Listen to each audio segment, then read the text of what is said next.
শুভ সন্ধ্যা। আপনাদের সাথেই আছে আমি লায়লা ফারহানা অরিন। প্রিয় দর্শক শ্রোতা, বিজয়ের মাসের এই সন্ধ্যায় সবাইকে স্বাগত জানিয়ে শুরু করছি শুভ সন্ধ্যার আজকের আয়োজন। শুভ সন্ধ্যার আজকের আয়োজনে থাকছে আগামীকাল ঢাকায় হাত বাড়িয়ে দাও, এনটিভি হাইলাইটস এবং নাট্যকার ও চলচ্চিত্র নির্মাতা মানিক মানবিকের সঙ্গে আলাপচারিতা। শুরুতেই আগামীকাল ঢাকায়।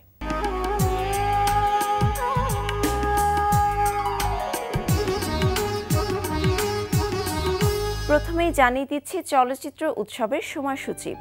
সবার জন্য চলচ্চিত্র, সবার জন্য শিল্প সংস্কৃতি, এই স্লোগান নিয়ে ৬৪ জেলায় ১৫ দিনে ২২টি চলচ্চিত্র প্রদর্শনীর প্রস্তুতি হিসেবে দেশের সব জেলায় অনুষ্ঠিত হচ্ছে বাংলাদেশ চলচ্চিত্র উৎসব।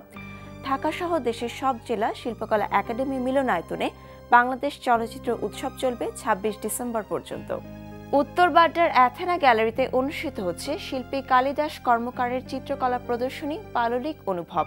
প্রতিদিন সকাল ১০টা থেকে রাত ৮টা এই সময় প্রদর্শনী চলবে ২২ ডিসেম্বর পর্যন্ত। ডেইলি স্টার বেঙ্গল আর্ট প্রেসিংকটে অনুষ্ঠিত হচ্ছে শিল্পী দিলারা বেগম জলের শিল্পকর্ম প্রদর্শনী অমরার আখ্যান। প্রদর্শনী চলবে ৯ জানুয়ারি পর্যন্ত। দেখছিলেন আগামীকাল ঢাকায় ও চলতে থাকা প্রদর্শনীর সময়সূচি।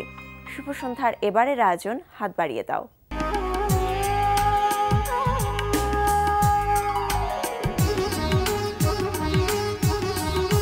শুভ সন্ধ্যায় হাত বাড়িয়ে দেওয়ার আবেদন দেখে আপনারা যারা সহযোগিতার হাত বাড়িয়ে দিয়েছেন তাদের প্রত্যেকের প্রতি আন্তরিক কৃতজ্ঞতা।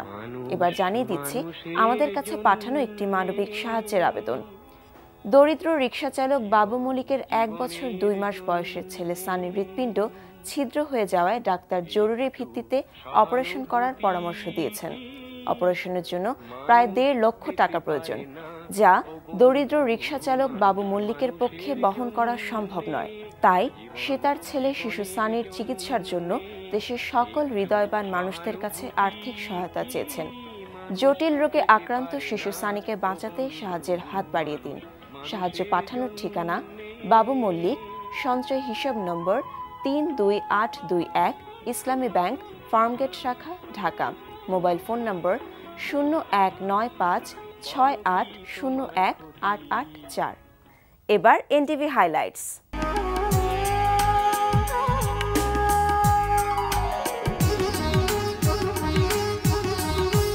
জানিয়ে দিচ্ছি কি কি থাকছে এনটিভির আজ রাতের অনুষ্ঠান মালায়।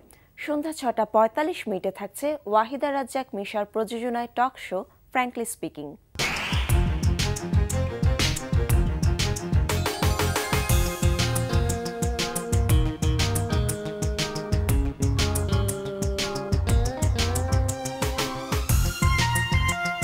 রাত ৮টা ২০ মিনিটে দেখবেন মেজবাউদ্দিন সুমনের রচনায় নজরুল ইসলাম রাজুর পরিচালনায় ধারাবাহিক নাটক লেক ড্রাইভ লেন। শেকড়টা অ্যাটলিস্ট এই দেশেই থাকুক, পরে ডালপালা মেলে যদি সে বিদেশে যেতে চায় যাবে, ফাইন। সুন্দর একটা কথা বললে তো, কোত্থেকে শিখলে? বাহ, আমার হাজবেন্ড হচ্ছে দেশের একজন নামকরা চিত্রশিল্পী। তার সাথে থাকতে থাকতে আমি যদি একটু সুন্দর করে কথা বলাই না শিখি তাহলে হয় বলো? রাত ৯টায় প্রচার হবে ওয়াহিদা রাজ্জাক মিশার প্রযোজনায় অনুষ্ঠান স্যান্ডেলিনা গ্ল্যামার ওয়ার্ল্ড। রাত ৯টা ৪০ মিনিটে দেখবেন পান্থ শাহরিয়ারের রচনায় নঈম ইমতিয়াজ নিয়ামুলের পরিচালনায় ধারাবাহিক নাটক বাক্সবন্দি। বললাম যে আপনি আমাকে বাড়ি থেকে তাড়িয়ে দিতে চাইছেন না। একদম চালাকি করার চেষ্টা করবেন না আমার সাথে। আমি এই জন্যই না আমি ছেলেগুলোকে দেখতে পারি না, প্রয়োজনের থেকে বেশি স্মার্টগিরি দেখায়। মানে সব ছেলেই কি? হ্যাঁ, সবাইকে দেখলে আমার গা জ্বলে, বিশেষ করে যারা গায়ে পড়ে কথা বলতে আসে তাদেরকে দেখলে আরো বেশি। আমার কিন্তু তেমনটা মনে হয়নি। কেমনটা? রাত ১১টা ৩০ মিনিটে দেখবেন মাবরুর রশিদ বান্নার পরিচালনায় ধারাবাহিক নাটক হাউস 44। তোকে যাইতে মানা করছে, কেউ খাইতে মানা করে নাই। আমি কি তোর মতো নাকি? আমি যেটা বললি আমি সেটা করি। এই তুই তোর কথা আমাকে মাখালি কেন? ১০০ বার মাখাবো। কি এক ছাতার পাথর এনে দিছিস, কোনো কাজই করতেছে না, সব কাজ আমারই করা লাগতেছে। ওই মিথ্যুক, পাথর কাজ না করলে আজকে তুই এত বড় বড় কথা বলতে পারতি, চোখে চোখ মিলাতে পারতি না, আর আজকে সবার সামনে কত বড় বড় কথা বলে ফেললি। একটু চিন্তা করছিস কেমনে? এসব সব পাথরের ক্রেডিট, বুঝছিস? পাথরের শক্তি। যেটা না আমি বুঝলাম কিন্তু আমার যাইতে দিতে তো না কেন আব্বু আম্মু। এই ছিল এনটিভির আজ রাতের অনুষ্ঠানমালার হাইলাইটস। এরপর আসছি আলাপচারিতায়।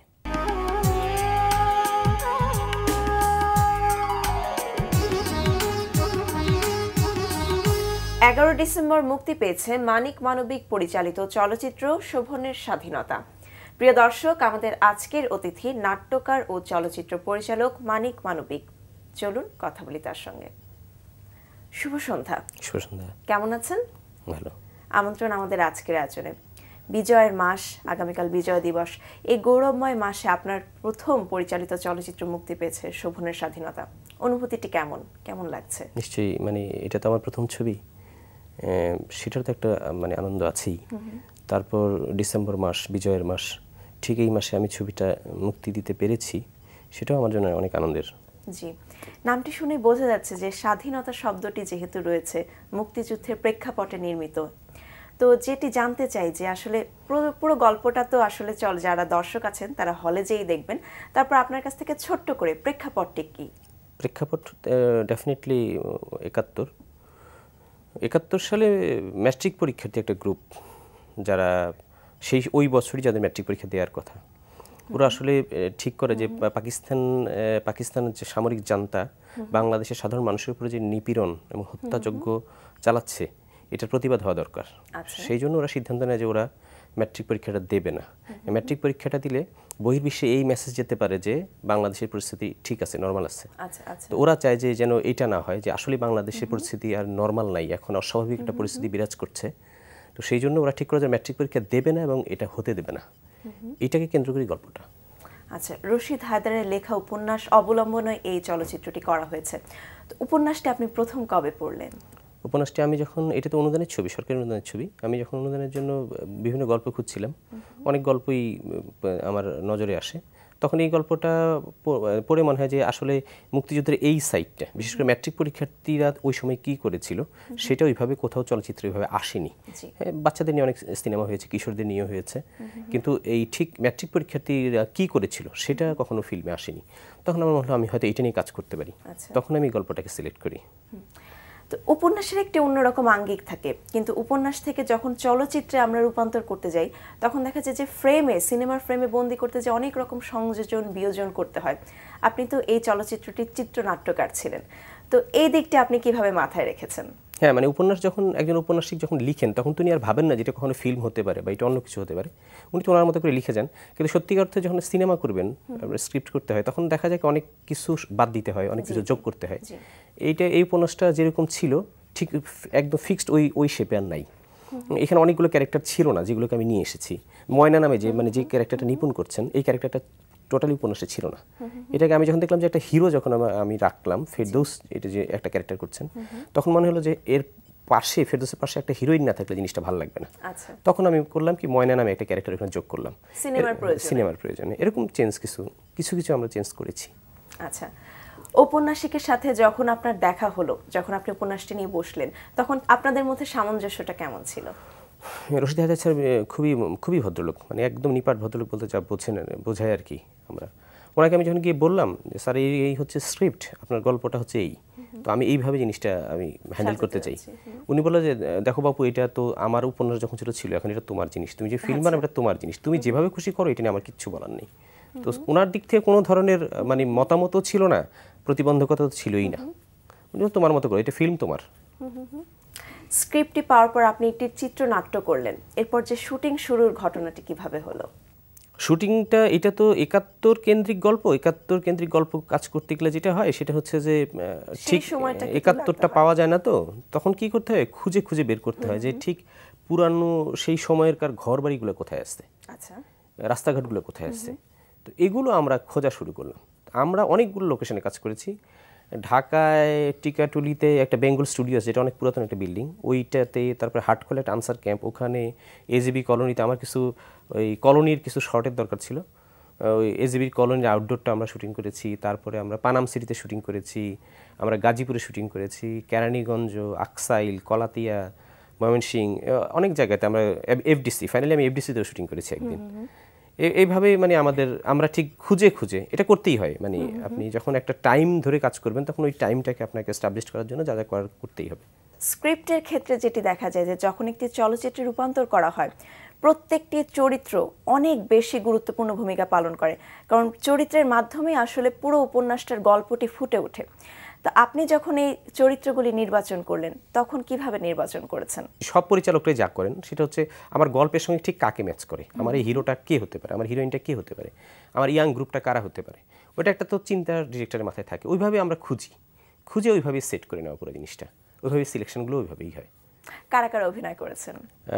ফেরদৌস, চিত্রনায়ক ফেরদৌস, নায়িকা নিপুণ, আমাদের টেলিভিশন এবং মঞ্চের সব শক্তিশালী অভিনেতা অভিনেত্রীরা আছেন, আতাউর রহমান, খায়রুল আলম সবুজ, ওয়াহিদা মল্লিক জলি, চিত্রলেখা গুহ, স্বাধীন খসরু আছেন, স্বাধীন খসরু অভিনয় করেছেন, মাহমুদুল ইসলাম মিঠু অভিনয় করেছেন, চৈতি অভিনয় করেছেন, এরকম। আর এর বাইরে নটরডেমের 13টা ছেলে যারা একদমই ইয়াং, যারা কখনোই এর আগে ক্যামেরার সামনে আসেনি, ওদেরকে নিয়ে আমি কাজটা করলাম। তো যারা আগে কখনো চলচ্চিত্রে কাজ করেনি তাদের নিয়ে প্রথম কাজ করা, এই ব্যাপারটি কেমন ছিল? প্রথম কাজ করার জিনিসটা তো যেমন চ্যালেঞ্জ ছিল, তেমন এটা মানে উপভোগ করার বিষয়ও ছিল।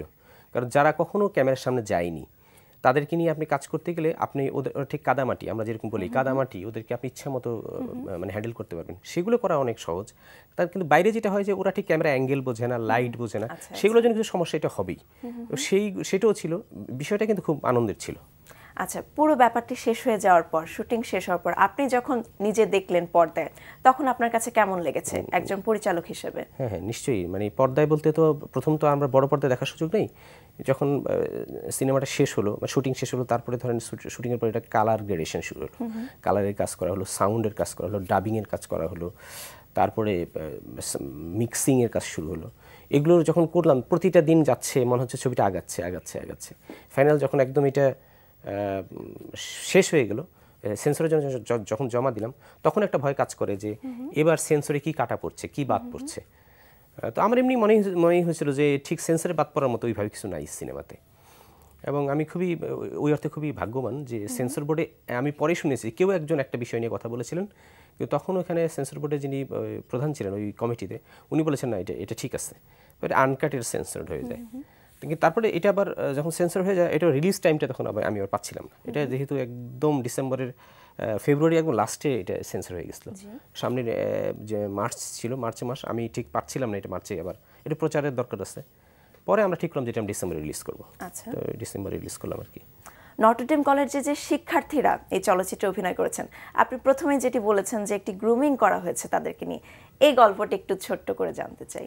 যখন আমার ইয়াং একটা গ্রুপ দরকার পড়লো, তখন আমি কি করলাম, বিভিন্ন কলেজে ফার্স্ট ইয়ার এবং স্কুলের ম্যাট্রিক পরীক্ষার্থী যারা, এদের সঙ্গে যোগাযোগ করা শুরু করলাম।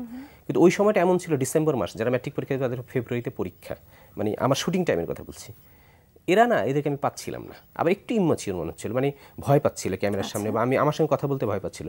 তখন আমার মনে হলো তাহলে আমি এটা বেটার, স্কুলটা বাদ দিই, স্কুল বাদ দিয়ে আমি কলেজের দিকে যাই।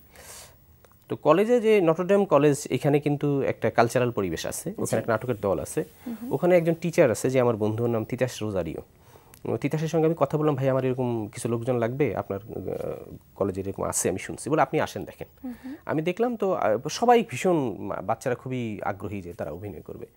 তো আমি ওখানে 200-250 মতো ছেলে প্রথম ছিল। তো ওখান থেকে আমি প্রথম বাছাই করে 160 জনকে বাদ দিলাম, যে 40 জনকে নিয়ে আমি একটা গ্রুমিং করার ব্যবস্থা করলাম। ওদেরকে নিয়ে আমি 1-1.5 মাসের মতো একটা গ্রুমিং করলাম। ওখান থেকে আমি 13 জনকে বাছাই করলাম। 13 জনকে নিয়ে আমি আলাদা করে একটা গ্রুমিং করলাম। এবার 13 জন থেকে আমি ঠিক করলাম কাকে কোন ক্যারেক্টার সিলেক্ট করা যায়। এইভাবে মানে ওদেরকে আমাদের সিলেকশন করা হয়েছিল। আচ্ছা, 11 ডিসেম্বর মুক্তি পাওয়ার পর এখন পর্যন্ত ঢাকার 2টি হলে চলছে চলচ্চিত্রটি, কোন কোন হলে চলছে? একটি হচ্ছে বসুন্ধরা সিনেপ্লেক্স, আর হচ্ছে যমুনা ব্লকবাস্টার, দুটি সিনেমা হলে চলছে। এখন পর্যন্ত দর্শকদের রেসপন্স কেমন? দর্শক তো আসলে এই ধরনের সিনেমা দেখতে চায়, মানে ঠিক আমি বলছি সে খুব সাধারণ দর্শক যারা, তারা হয়তো দেখতে চায় না, কিন্তু যারা একটু অন্য ধরনের ছবি দেখতে চায়, মানে ঠিক মানে আমাদের গতানুগতিক যে জনপ্রিয় ধারার ছবির এর বাইরে যারা দেখতে, তারা কিন্তু ছবিটা দেখে। আমি প্রথম শোতেই যখন বসুন্ধরায় গেলাম, আমাদের ফুল ফ্যামিলি ছিল, শোভনের সাথে তাদের ফ্যামিলি। আমরা দেখলাম যে আমরা প্রথম ভেবেছিলাম হয়তো আমরাই কয়েকজন থাকবো, তারপরে তার কেউ থাকবে না। কিন্তু পরে দেখলাম যে না, আমাদেরকে মোটামুটি আনন্দের খোরাক আছে, মানে আমাদের বাইরে প্রচুর দর্শক আছে। প্রায় মানে 70% সিনেমা 70-75% হল ভর্তি হয়ে গেছে। তো সেটা নিশ্চয়ই অনেক আমাদের জন্য অনেক প্রাপ্তি এবং ভালো লাগার বিষয়। এখন তো ঢাকায় চলছে, তো ঢাকার বাইরে দর্শকদের কাছে এই চলচ্চিত্রকে নিয়ে যাওয়ার কি পরিকল্পনা আছে? দেখেন, আমাদের নিজেদের একটা পরিকল্পনা আছে যে আমাদের পরিকল্পনা আমরা কী করতে পারি, সিনেমা হলগুলোতে রিলিজ করে দিতে পারি। সিনেমা হলগুলোতে রিলিজ করাটা যেমন আমাদের এটা ইচ্ছার উপর নির্ভর করে না, এটা ইচ্ছা অনেকটা হচ্ছে সিনেমা হল মালিকদের ইচ্ছার উপর নির্ভর করে।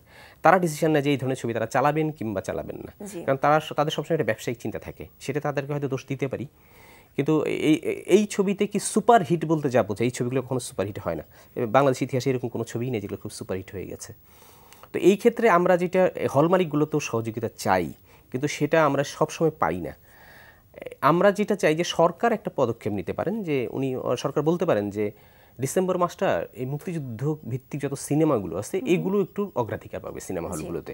নতুন ছবি রিলিজ হলো এটা পাবে, কিংবা পুরাতন কিছু ছবি আছে যেগুলো ওইভাবে যায়নি, এগুলো আছে। আর এর বাইরে আমি সরকারের কাছে এই আবেদনও করেছি, আমি শিক্ষা মন্ত্রণালয়ের কথাও বলেছি যে এই মুক্তিযুদ্ধ ভিত্তিক বিশেষ করে শিশুতোষ ছবি সেগুলো বাংলাদেশের বিভিন্ন স্কুলে, প্রাইমারি স্কুল এবং হাই স্কুলে দেখানোর ব্যবস্থা করা, বছরব্যাপী প্রোগ্রামটা হতে পারে। তাহলে ওরা কি হবে, আমরা যে কাজগুলো করছি একই সঙ্গে ওরা এই ভিন্ন ধারার সিনেমা দেখতে অভ্যস্ত হবে, ওদের একটা রুচি তৈরি হবে, পাশাপাশি মুক্তিযুদ্ধের হিস্ট্রিটা সম্পর্কে ওদের একটা ভালো ধারণা হবে। একাধিক সিনেমা দেখলে একাধিক উইন্ডো দেখার সুযোগ হবে, নানা ধরনের গল্প দেখবে ওরা, তখন কিন্তু এই জিনিসটা অনেক সুন্দর হবে। এই প্রস্তাবটা আমি শিক্ষা মন্ত্রণালয়ে দিয়েছি এবং তথ্য মন্ত্রণালয়ে কথা বলেছি, তারা এগ্রি করেছে, কিন্তু এখনো পাস হয়নি। আমার মনে হয় জিনিসটা পাস হয়ে যাবে একটা সময়। আমরাও সেই প্রত্যাশা করছি। কথা বলতে বলতে আমরা অনুষ্ঠানের একদম শেষ দিকে। অনেক ধন্যবাদ আমাদের শুভ সন্ধ্যা আসার জন্য। আপনার কাছ থেকে আমরা আরও ভালো ভালো চলচ্চিত্র পাবো এই প্রত্যাশা করছি। আপনাকে ধন্যবাদ, আমি এনটিভিকে ধন্যবাদ জানাচ্ছি। পাশাপাশি আমি দর্শকদের বলতে চাই, আপনারা আমাদের এই চলচ্চিত্রটি সিনেমা হলে গিয়ে দেখুন, আমাদেরকে অনুপ্রাণিত করুন, এবং আপনারা যদি দেখেন তাহলে আমাদের পরিশ্রম আসলে সার্থক হবে। প্রিয় দর্শক, কথায় কথায় আমরাও চলে এসেছি অনুষ্ঠানের শেষ প্রান্তে। আমাদের সঙ্গে যোগাযোগের ঠিকানা প্রযোজক শুভ সন্ধ্যা, এনটিভি বিএসসিসি ভবন, 7 তলা 102 কাজী নজরুল ইসলাম এভিনিউ, কারওয়ান বাজার, ঢাকা 1215। আমাদের ইমেইল অ্যাড্রেস shubhasondha@ntvbd.com। প্রিয় দর্শক, এনটিভিতে সম্প্রচারিত সংবাদ ও অন্যান্য সকল অনুষ্ঠান দেখতে লগ ইন করুন www.ntvbd.com-এ। সবাই ভালো থাকুন, অন্যকে ভালো থাকতে সহযোগিতা করুন। আজকের মতো এখানেই শেষ করছি। শুভরাত্রি।